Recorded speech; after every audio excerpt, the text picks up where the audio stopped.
Hello, hello, Trinidad and Tobago. Mark Anthony Peter here, and welcome to Breakthrough. Hope everyone had a wonderful weekend. You know, it's coming closer and closer to the Christmas season. Things are getting more and more busy. And let me tell you, I am tired. I am so tired. There's a rehearsal every night.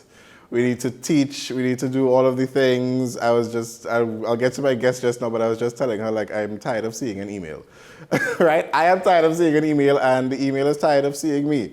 But soon it will all be over. And we want to make great products for everyone who's coming to support us and enjoy the art that we have. And I mean, as I said that I'm tired, my next guest knows about the tiredness very, very well. And, you know, we were sort of talking off air about it. So without further ado, please welcome actor and director, Syntyche Bishop. Good morning. Good morning. How are you doing? Besides tired, but good. I'm good. All right, no problem. So, I mean, you've been in this business for a while. So just for those of you who may not know, how did you get started? Where did you start and where you are right now? Because I know you work with DNA Productions, and you're also a member of NTAG National Theatre Arts Company. So tell us a little bit of where it kind of all started and what you're doing now. Okay, so I think what some persons may not know about me is that I'm also a vocalist. So I started in music. Music is my foundation, actually. Okay, right? Great. So I started in piano classes with the sweet choral as well. And from the sweet choral, I discovered how much I love movement through the pieces that we would do. And we had a couple people there who did theater arts as well. And my musical director at the time, she saw in me that I was very dramatic, very expressive. And she suggested that I do theater since she saw the persons that also participated or did the degree in theater were similar to me. Right, yeah. She suggested that I do theater arts. And so I went in because I was obsessed with musical theater. Obsessed, still am. Of course, yes. Still am, very obsessed. And I decided to pursue the degree in theater arts. And never looked back. Okay, and this is the degree at DCFA, yeah, right? DCFA. Nice. Yeah. So, I mean, we always have that story of that person that sees something in us and then just gently, or not so gently, not just in a particular direction. Definitely. And then, but I mean, it's for our own good, and it becomes. I am very appreciative of it. Always. Honestly. Always. So I do that now with my students. Okay. Yes. Yeah. You have to. Yes, because if you see something that they don't see them in themselves, you just kind of have to guide them. Yes. And then just let them fall in love with it on their own, right? But there is something, as we're talking, sometimes love for it, there comes to a point, love sort of, passion for it kind of drives you, but then there are those moments where is not enough, and the sort of the discipline and the work ethic has to kick in. What sort of advice do you give your students, and how do you apply it in your own life where you're like, do I really want to do this, boy? There are those honest moments where it just kind of gets overwhelming, and you just kind of have to have the work ethic for it. So tell me a little bit about, like, what would you say? All right, so in all honesty, passion really drives me, right? I know that sometimes it gets hard. This industry is not easy. I tell my students this very often. Yesterday, I did, right? This industry is not an easy industry, and so passion is something that you need to have first. Okay. You must have passion. Because if you don't have passion, you can become discouraged, and you can easily walk away from this. But apart from passion, if you are not disciplined in this industry, then no one will hire you. Yeah. That's the first thing, right? Because no matter how talented you are, I'm not going to hire you as an actor nor singer to come and work for me and not come on time, not give 100 whenever you're in rehearsal, and also show up to my show late. Why would I hire you? Yeah. So for sure. Talent, you cannot survive on talent only. Right. You have work ethic is very important. Yeah, and you kind of learn that and exercise that at the those who are fortunate enough, you kind of exercise that at the university level. Because showing up to your classes, making sure you do your assignments on time. Definitely. Making sure that you're getting all of your ensemble work and all of your production stuff and trying to balance it all. Because you will fail. Yeah. Yes, there's a grade. And if you don't get it done, you will fail. Definitely. Right? Because when you step out into the world and bills, real life, all of those things, responsibilities. Oh, definitely. You need that sort of backbone that you're gonna learn. You're gonna learn at the tertiary level. Mm-hmm. So, but one thing that you do learn when you're doing all of these plays is you learn about stories. You tell stories. Some of these stories are made up. Some of these stories are done with a hint of truth behind them, and some of them are real life based on a true story type of thing, right? And if it's one thing, I think in our art that we know how to do, we know how to tell stories. Definitely. Especially in Trinidad and Tobago, through just a musical example, the calypso, the extempo, that sort of thing, all of the theater productions that we have. And, it's been a discussion on this show before about whether art imitates life or life imitates art, or is it both at the same time? That's always a big thing, right? So, in your experience, does it? Obvious answer is yes, but just sort of expand on it a little bit for me, like how, especially when you're preparing for a role, and you kind of have to produce a story of said character, right? Tell me how, in your opinion, how does the theater art imitate sort of real life in a way? Okay, so that's a great question. Art imitates life, I think, more, but right? But I think it goes in tangent, right? Life imitates art imitates life. And that particular question will go back to the producer and the director's vision, right? So you must have a vision for a production, whatever it may be. And let's say it's a musical, let's say it's West Side Story, and the director decides to bring it to a Trinbagonian context. And the different gangs might be somebody on the block, living somewhere, and somebody from south on another block, and the gang and they're fighting against each other or whatever. That may be the director's stance. But the actor has to decide based on what is given by the director. They have to develop a subtext, and the subtext is just what you as the actor, you choose to help guide the development of your character process. Okay. I'm not sure if if the director, I think the director literally has to obviously guide you, of course, right? But the actor makes a lot of choices, a lot of important choices, because that's your job as the actor. So I don't know if that answers the question. Yeah. And it kind of brought up two questions for me, actually. So first of all, so that, what you call that underlying story, that's called subtext. Yes. Okay, and you sort of have to create that in your mind, because I remember an actor saying before, I have to know how the person walks, how the person talks, like what is the backstory behind it. That's research, exactly. So you have to develop some research. So how do you develop that subtext as an actor? It depends on the story, obviously. Most definitely. So you have script, right? You have a script, which is like our Bible, right? So we have a script that has given circumstances. The given circumstances, factual information. So it's there, right? You have to work with what's given. Right? Okay. But then, when you take a little deeper and you do script analysis, you realize that characters, the actor themselves, have to decide the life story of this character: who, what, where, why, when, right? Where did this character live, or what family life they had, or what age the character is, if not given, right? All those juicy type topics. Right. And then you have to relate to the other actor, the scene partner that you may be working with. And it should work together, because you're working together and it needs to make sense. And if you all work together, it'll be flawless work. Okay. And we did have the other question that came up before as we get into the juicy part of the conversation. We had a theater student last week and he said a good director can help not necessarily make, but help guide a good actor. And I didn't really think about it in that way, because I think he was saying that sometimes a good director can help inspire an actor to be great. Do you agree, being an actor and director yourself? Yeah, definitely. An director can make or break an actor, though. Oh. Yes. There are many different styles of directing. Some directors are very hands-on. Some directors decide to allow the actor to do what the actor wants.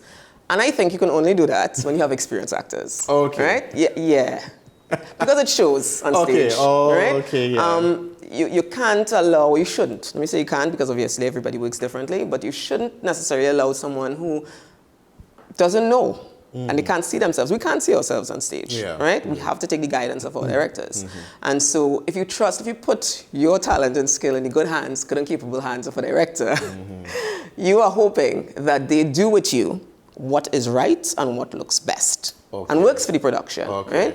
So I think that is more where Okay. What if you have a director that you don't necessarily agree with? Oh, I'm the kind of actor that I do not sit down and just take what the director says. Okay. I will have a conversation with you. Okay. Definitely. Because I do research. I do deep research. I take acting very seriously, right? So I will ask many questions. I will look into the script and say, but does that add up?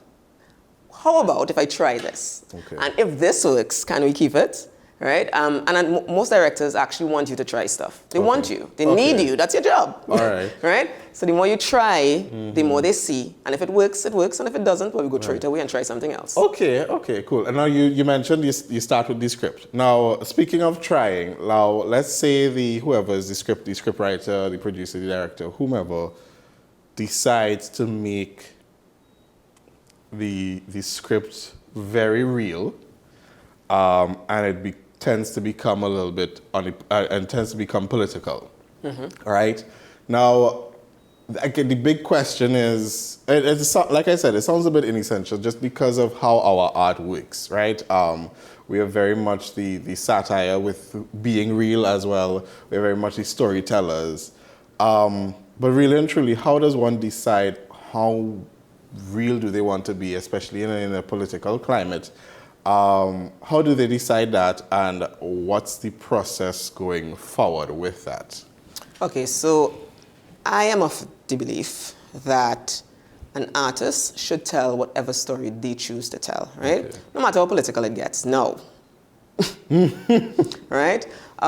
You should take the socio-political climate into perspective. You should, as an artist, right? Because the reality is we're doing it for people. We're doing it for an audience. Right. And we're not necessarily doing it for the theater audience, right? Who will be critical, right? Because we need critique. That's important for growth, right? But we are doing it for the regular layman to come and watch the show. Yeah. That being said, right? You should do work that you're passionate about, right? And if it has a political statement, I mean, you could do that subtly, or you could do it in your face. Right. Yes. But that's the choice of the artist. And if you do something too in your face and people have a problem with it, they wouldn't come. But that may not be your audience. Because I'll go a little deeper, right? We have many different production companies in Trinidad and Tobago. We'll speak about Trinidad and Tobago, of course, because that's where we live, right? So in Trinidad and Tobago, we have a lot of different production companies that do many different genres of work. Right. And some people have their niche, and they would stick to either comedy, as we know, right? So we have like Penelope Spencer, Richard Raghubari Singh. So we have comedies, and people love it. Because we love to laugh. Yes. We need it. We need it. We need it. Right? Whew, right? So we have comedy, and we even have like Better Than We Were. That just started, and they do that as well. I mean, and that's a younger company, and we need it. Yes, we need young companies, right? So they're making a statement as well through comedy, right? And based on the director that they're working with, they may make a political stance in a very subtle way through the comedy, right? I remember I was in a production with Raymond Chukong many years ago, and we did. I can't remember the name of the name we named it was Place of Prime Minister, right? But he took a political approach, right? Very subtly, done well, right? But it was about the Minister of Finance and the Prime Minister at the time, right? And people loved it because it's comedy. So it didn't leave feeling heavy. Yeah, so the comedy kind of cushioned it a little bit. Yeah, okay, yes, right. But I mean, you would find some artists that would do a production, maybe a one-woman show, one-man show, and they cater for 25 people. And those people want to see them say something politically, right? Or about the crime rate in our country or whatever, and that's okay. Right. I think that's important, right?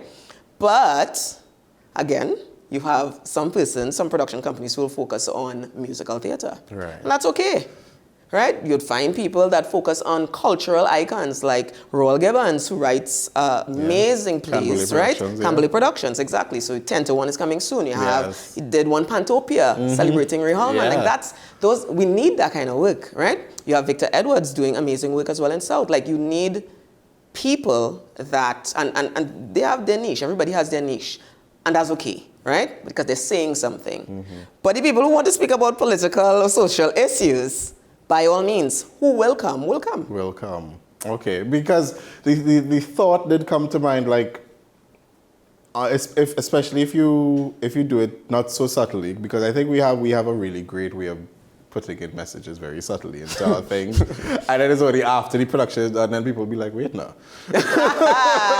They did just, yes, they did. That's how it works. That's how it works. But like, when your audience comes, and because especially if you touch on an issue, and 50% of your audience is for the issue, and 50% of your audience is not for the issue, and these are also paying patrons. And I guess it comes back to what you said of you have to know who your audience is, right? But what if you don't just want to reach the people who are for the issue? Okay. So I've been in productions again. I've been in numerous productions, right? So I've been in productions, I've seen people walk out. Okay. Yeah, you won't get that. In theater, you're definitely going to get that, right? Because people will not always agree with what you're saying. But should we stop?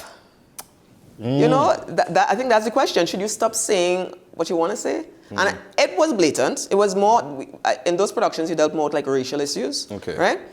But it's something prevalent in Trinidad and Tobago that we need to speak about. Why not speak about it? For sure. Because people are going to get nervous and they're going to walk out? No.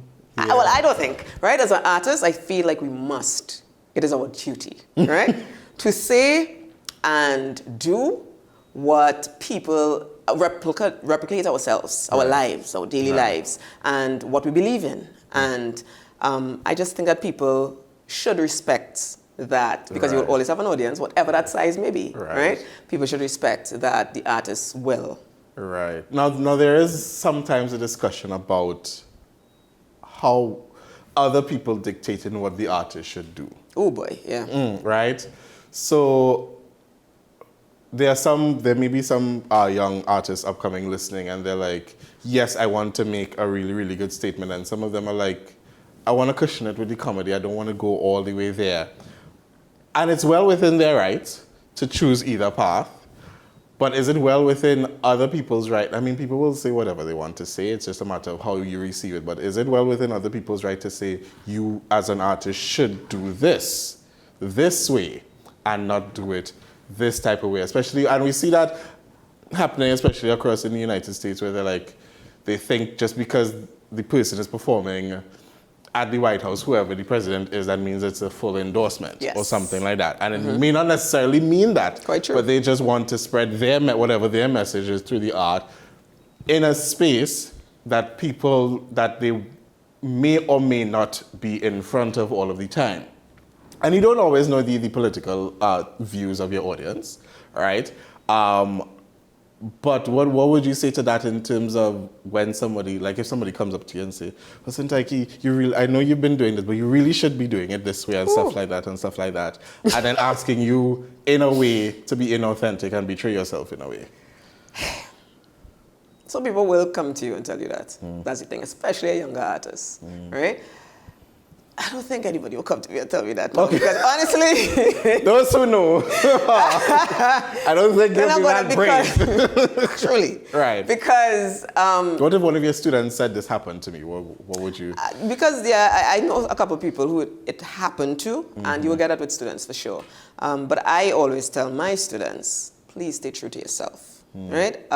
You will get people that come. Okay, so we have this saying that you must pay your dues, right? Yeah, we've all heard it as artists, right? We've heard it. So you must pay your dues. And do I agree with that statement? I am not entirely sure. Okay. I understand it. I understand where it comes from. I understand where it stems from.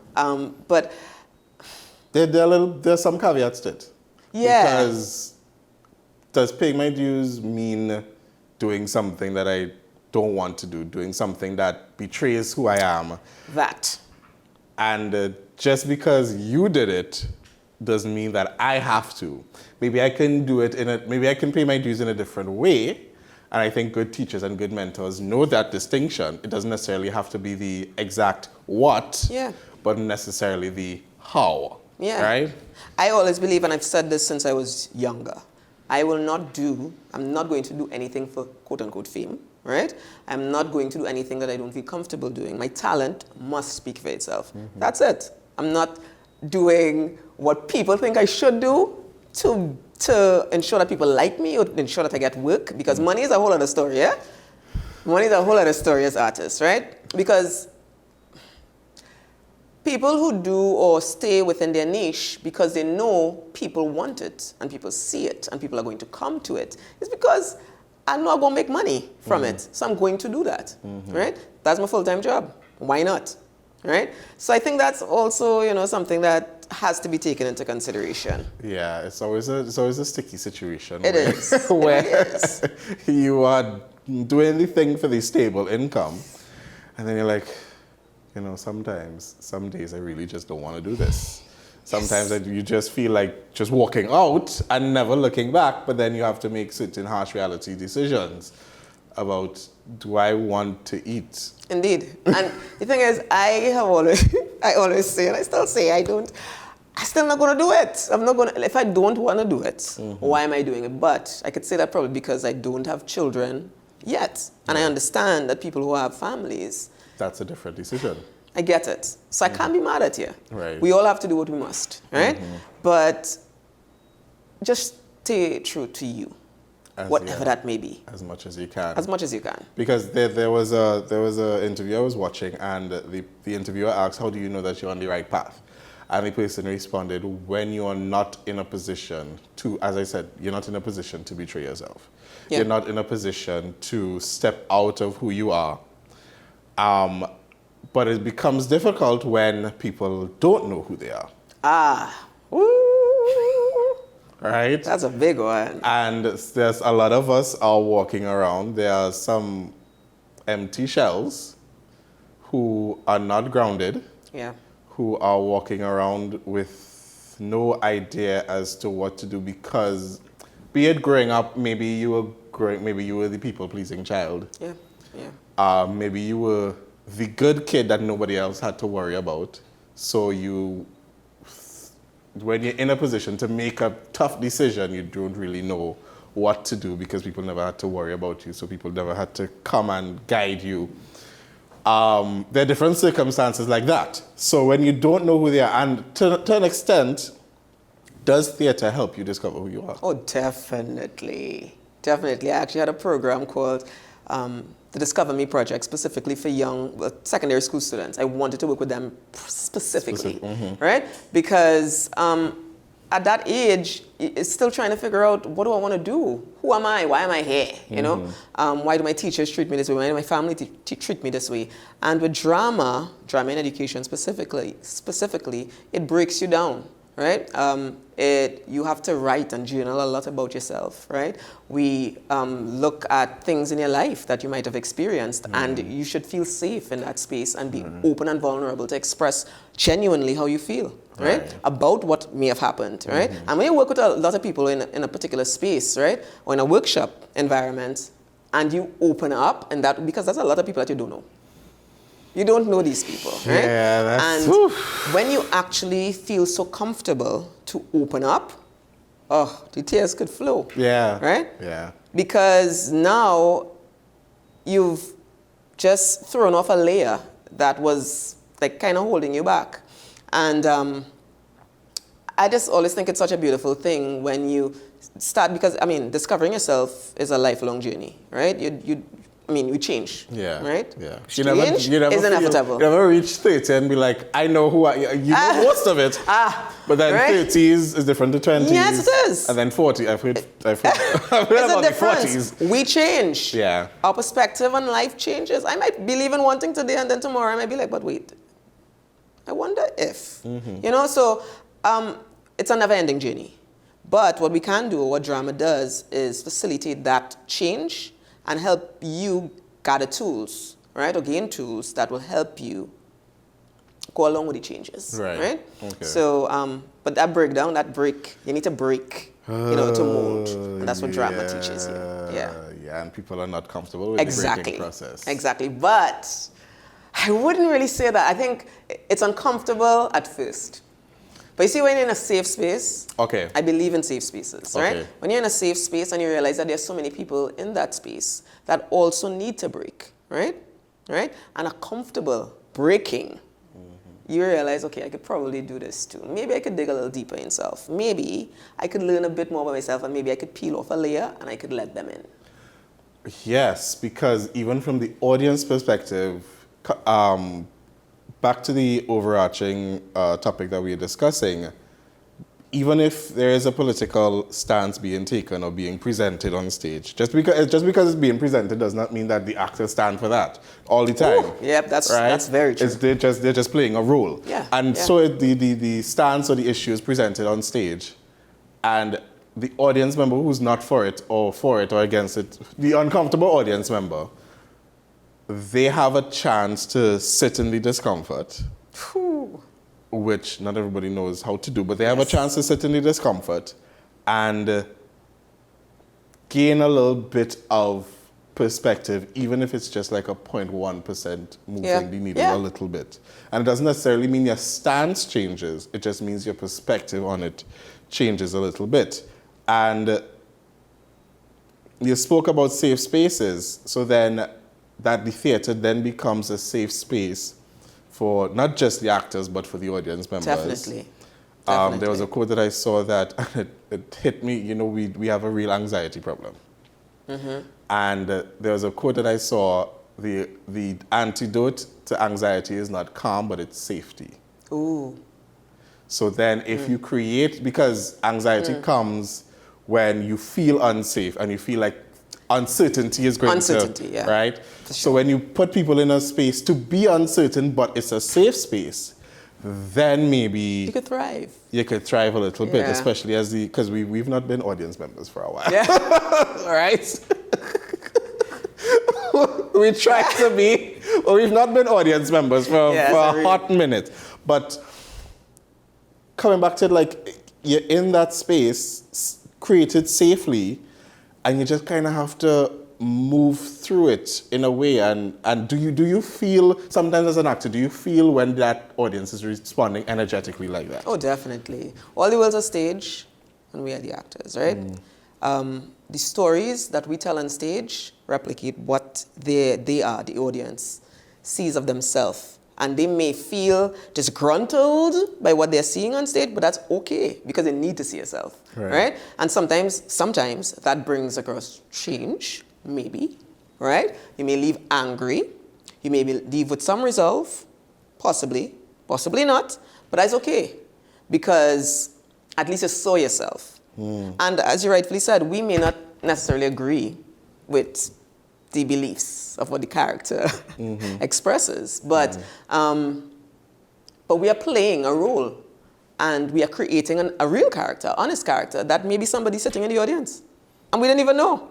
But that's why I love acting, because I'm telling somebody else's story. It's not my story. I don't want to be myself on stage. I am telling a story of somebody else that may need to see that. Right. So. And then they feel seen. Yes. Seen and heard. Yeah, seen and heard. Right? So then they walk out with a certain sense of safety. Yeah. Because one of the things that really plagues us, aside from anxiety, is also shame. And part of shame is thinking that you're alone in this. Yes. Right? So when you see your story being told and you relate it, it's almost of a sort of a healing process where you're like, okay, somebody else gets it. Yeah. Somebody else gets it. What would you say, like you mentioned, you teach students. What would you say to your students what advice do you give them when they say they're uncomfortable with the role or they're uncomfortable with the stance, or they want to do it, but they don't know how to approach it? Especially if, let's say, the stance is something that they're different to home. At home. So let's say the stance is, let's say there's an issue that they have to be part of on stage, but it's the first time that they're being part of something that's opposite to what they're accustomed to. Okay, so one, might not be what you expect me to say, but one would be, you must do what you're comfortable doing. So if you're really uncomfortable doing it, ethically, pause, sit, watch somebody else maybe, for now. Or I can say, because some people are very willing to challenge themselves. Okay. I love that. Okay. We love a challenge, right? So if there's somebody who's willing to challenge themselves, even though it may not be something that they are comfortable with, we take our time, right? So take your time, be patient with yourself, because it's not something you're going to get immediately, right? People watching is a big thing for actors, right? So observing the people around you, observing people on the streets that may be very similar to what you want your character to be, that's a form of research that we must do. Because again, you're not playing yourself, you're playing somebody else. So how the mannerisms of someone, how they speak, right? The rhythm of their speech, how they walk, how they dress. All these things are things that people take for granted that actors should do if you're really serious and you're digging deep for a character, right? So doing your research, right? Sitting and really doing the script analysis and understanding that it's okay to have a different belief, But remember, you're telling somebody else's story. And it's okay because this person believes that, but does that mean that what you believe is wrong? No, not necessarily. Not necessarily. Or maybe are they afraid that their perspective might switch? That is a big thing as well, because it can. Right. But again, that comes with change. Sometimes change happens within the process. Right. And that's okay. I think that's a beautiful thing. Okay. That's a beautiful thing because you might not have seen it in that way, but then you realize that. Would you give the same advice to parents? Definitely. Who are like, yeah, sure about this. They want to do this acting thing. You know what this thing is? People just talk about this acting thing, this music thing, whatever this thing is. And they're like, but then I guess that speaks, I'm answering my own question, that speaks to the parents' own discomfort. Yeah, because they don't know. And they think that it's not a feasible career, you're not going to get any money from it. It's Trinidad and Tobago, you don't think the children will be successful. I understand to an extent, right? But again, if you are passionate about this, work will always come, work comes, right? Thankfully, now we have national performing art entities, right? You have the National Philharmonic Orchestra, you have the National Steel Symphony Orchestra, you have the National Theatre Arts Company, you even have Tobago Performing Arts Company. There are national entities that these persons can make a full-time salary and work as a full-time artist, right? As well as you have the opportunity to create your own work. The companies. Right? You have many production companies, many production houses. And I always tell them that auditioning, because people don't know who you are yet. Don't think that people have to know who you are. Right? Yeah. Because some people walk around with that. They don't have to know who you are. But you must audition, because that's the only way people are going to see your face.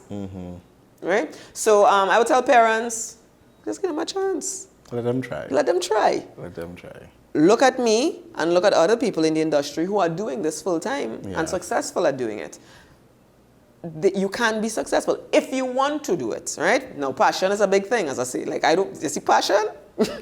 As I always say, money is nice, But money is not everything for me, because if I'm not going to work with somebody if they don't really care to work, or they really don't care about this. It's not that serious for me. Okay, but I work with somebody else.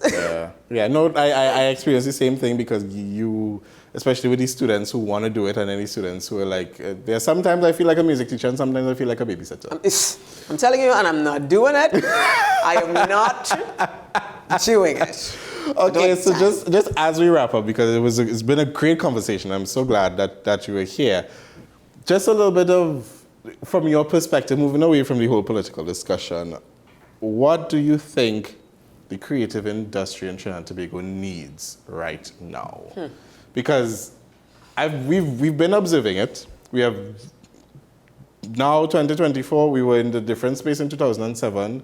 than 2017, and we're in a different space in 2017 that we are now in 2024, and I'm loving it, right? Yeah. I'm loving it. What do we need right now, do you think?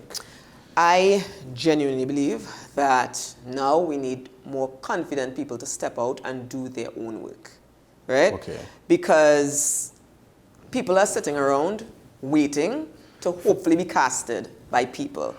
That is now the thing that's go. Oh my gosh. You can't. It's like you read my mind. It can't work like that, you know? And I understand the anxiety that comes with producing your own show. I understand.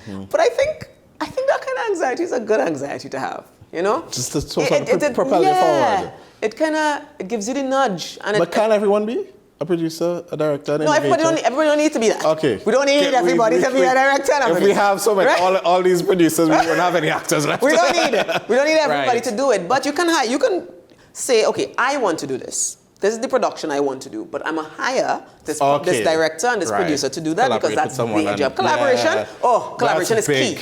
That's king in this industry, actually, right? Collaboration is where it's at. That's the way we are going to move forward as a society, I believe. And I just want to see more work like popping up. No, there's a lot of work here, and I'm loving it. I am loving it. I'm loving seeing work every weekend, about like 4 or 5 shows. That's a beautiful thing. We've come a long way. We have. A very, very long way. But it have more to be done. It have more to be done. All right. Yeah. So, artists, you heard it here first. All right. So but basically, if you have an idea, you don't necessarily have to produce it. You could just present the idea and talk to somebody. Talk to somebody like Syntyche. Be like, hey, this is what I want to do. Or get yourself involved in right now DNA has their acting academy right now. So stay tuned for when the next cycle is. All right, all of those things. Keep up with Syntyche Bishop and all of these shows that she has going on. All right, follow her on all of her social media and keep up to date with her and all of the things she's involved in, DNA, National Theatre Arts Academy. And I always say you won't get the information you need unless you actually actively look for it. Because social media, that algorithm is not what you think it is. You can say, I need a new pair of shoes, and it will show up, but you can say, I need a theater job, and nothing would actually show up. Right? So you actively need to do the research. What is National Theatre Arts Company? What is NPO? What is NSSO? What is DNA? What is Canberra Productions? What are all of these things? What are the tertiary level institutions presenting? All right, all of the ensembles, or many of, I will speak freely, many of the UE ensembles are open to the community as well. Get some sort of training, get some sort of experience. Syntyche, thank you so much. You're most welcome. It's been great. Ladies and gentlemen, Trinidad and Tobago, we will be right back.